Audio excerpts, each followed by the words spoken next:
When you hear the name Rockefeller, what do you think of? Money, right? Like an insane amount of money. But the story of the man himself, John D. Rockefeller, is way more complicated than that.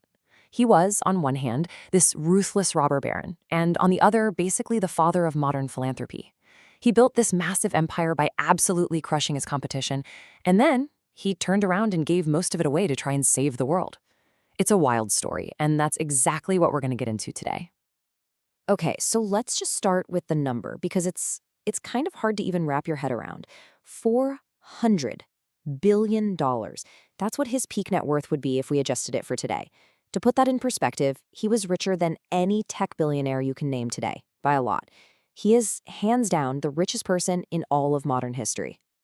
So, the big question is, how on earth does one person get that rich? Was he some kind of visionary genius who basically built the America we know today? Or was he just a ruthless monster who destroyed anyone who got in his path? Visionary capitalist or robber baron? That's the real puzzle of his life, and we're going to dig into both sides of that coin. All right, so to really get the man, you have to go all the way back to the beginning. And believe it or not, this empire started from pretty humble roots.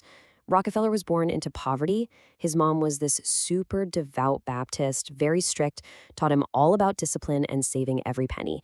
His dad, though, oh man, his dad was a whole other story. He was a traveling con man, basically, called himself a botanical doctor and sold these phony miracle cures. He was almost never around. And you could see the businessman in him from when he was just a kid. I mean, this is wild.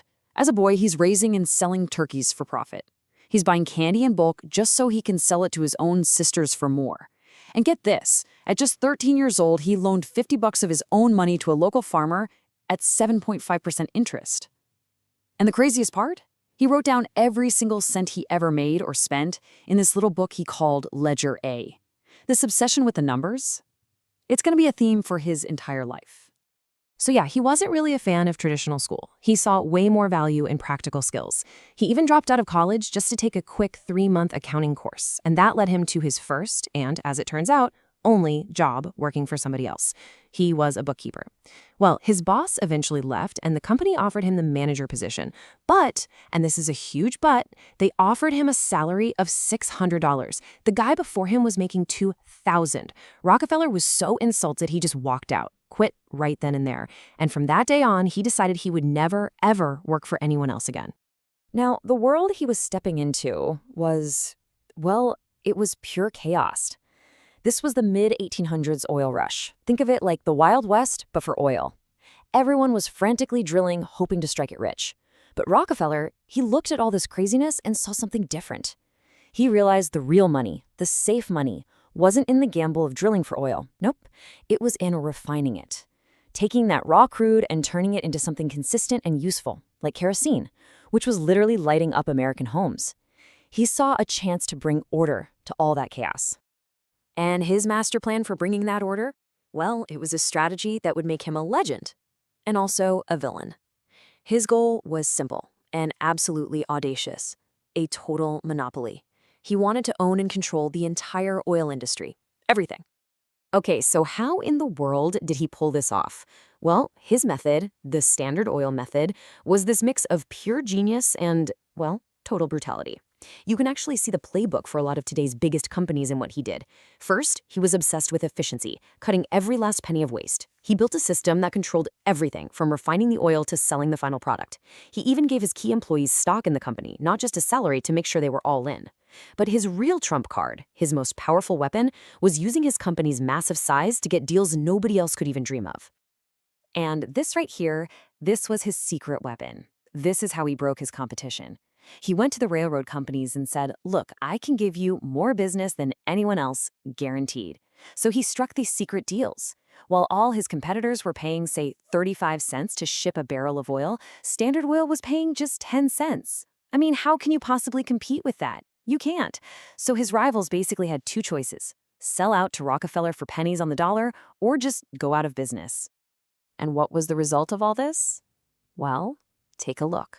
In just 10 years, a single decade, Standard Oil controlled 90%, 90% of all the oil refining in the entire country.